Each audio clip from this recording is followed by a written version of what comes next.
So I decided to start something new on this channel. I decided to shake things up a little bit. And I hope this works, and if it doesn't, then it doesn't. Um, as you can tell for the title, it says Wrestling Throwback Fridays. And what this is going to be is every Friday that I don't review SmackDown, because normally I don't really watch SmackDown anymore. It just isn't really as interesting as it used to be for me. So I just look at the spoilers and don't want to review it. But I figured instead of, if I'm not going to review SmackDown, I figured I'd review something else. So what I'm going to do is every Friday I don't review SmackDown. I'm going to go back and review past wrestling shows that have happened. So this isn't going to be pay-per-views. It's only going to be shows like a Raw, a SmackDown, NXT, maybe Superstars, maybe. It's a very big maybe right there. WCW Monday Night Nitro, Saturday, maybe WWE main event, Saturday night's main event, the ECW Hardcore TV, other TV shows that have happened pretty much. Now, I'm going to do NXT first. I'm going to review all the NXTs that are on the network that I haven't watched yet, or that I've watched, just didn't get the chance to review it, and we'll see how this goes. If there's ever any past wrestling shows, I'll even do TNA too. If there's ever any past wrestling shows that I haven't reviewed yet, that's where you guys come in. I will take your suggestions. You can leave them in the comments. You can Facebook them, tweet me, Snapchat, Instagram me, all of that stuff. And I will review that show. But I'm going to do all the NXT reviews first since I haven't watched those NXTs and reviewed those NXTs. I watched this off the WWE Network, so I figured I'll start just reviewing it.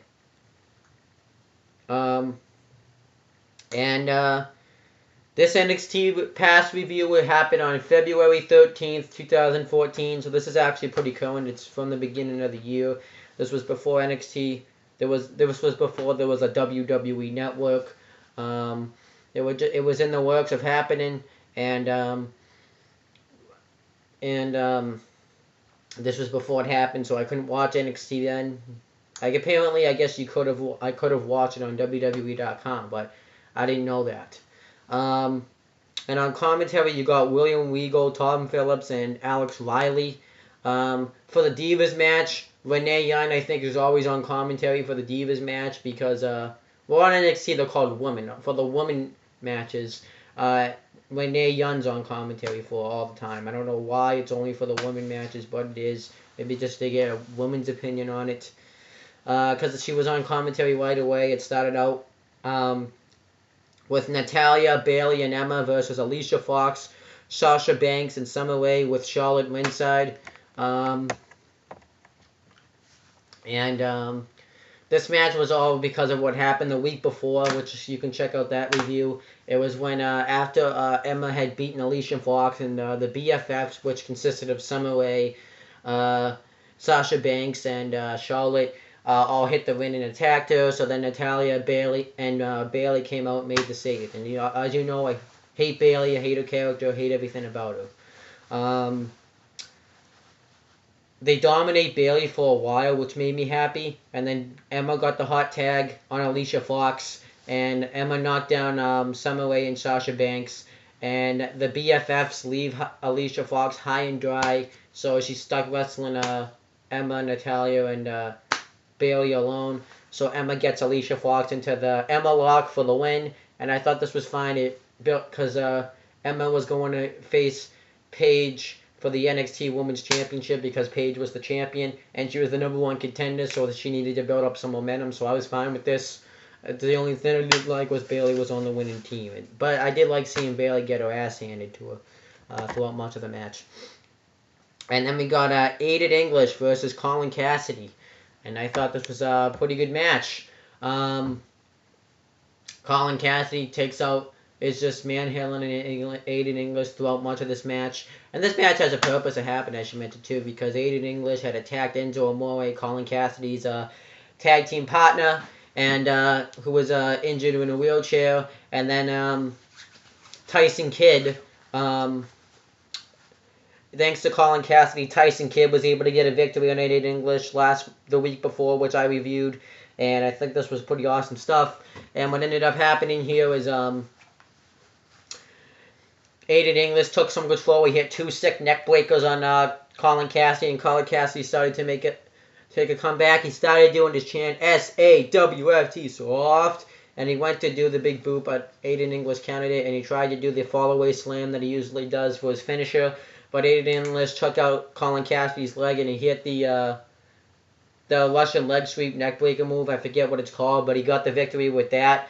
And I still like it. I liked Aiden English's character. He didn't have any music. He would come out and pretty much sing how great he was. I think awesome character. I still like him in the tag team with Simon Goss out of the Vaudevillains, but I liked it better when he had this character. But I still liked the Vaudevillains as a tag team.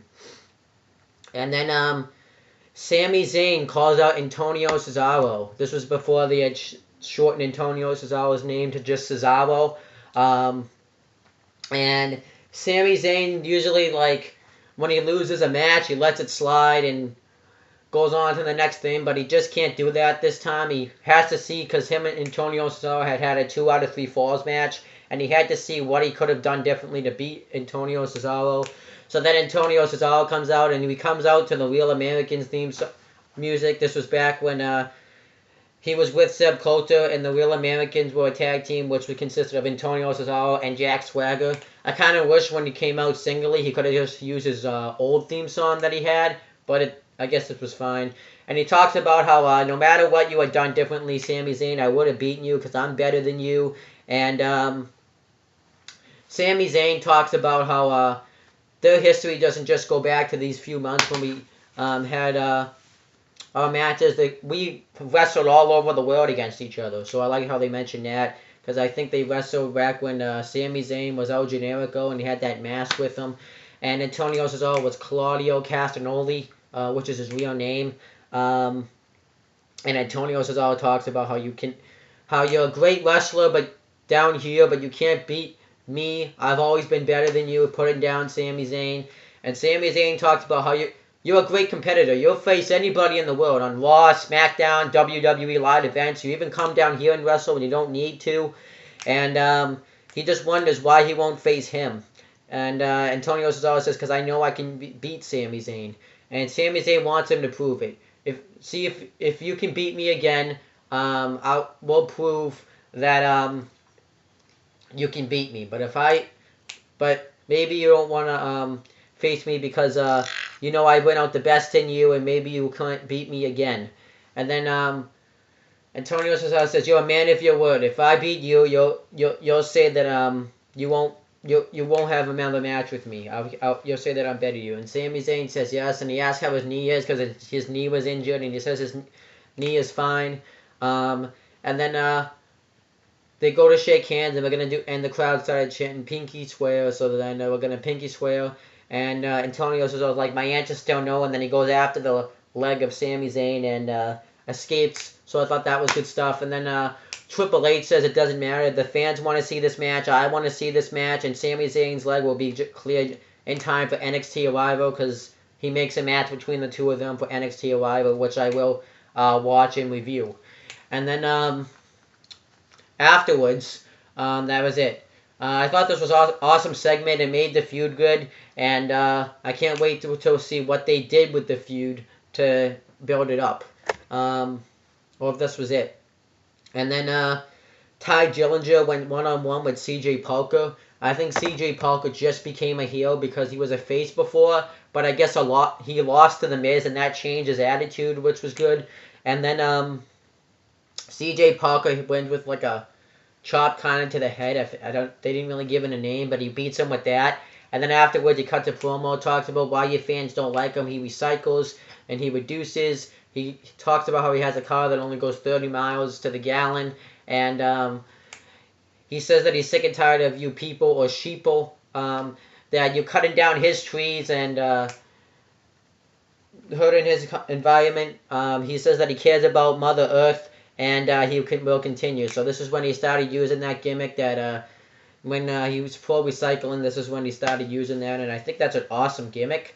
And I think that's awesome. He continues to preach it. It's like CM Punk when he had the straight edge society, which consisted of Luke Gallows, Sarita, and later on Joseph Mercury.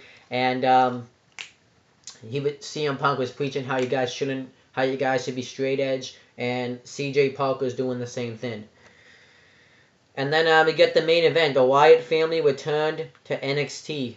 The Wyatt family consists of Bray Wyatt, Luke Harper, and Eric Rowan. And they made their big return to NXT. And I was kind of pissed because I couldn't see their entrance because it just does that stuff where you see all these like lines pop up when you can't see something. And I couldn't see what they were doing.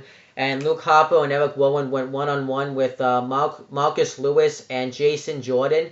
And they destroyed them. The Rowan does a clothesline in the corner, and Luke Harper does the big clothesline he does on Marcus Lewis, and he beats him. There wasn't even a tag made, really.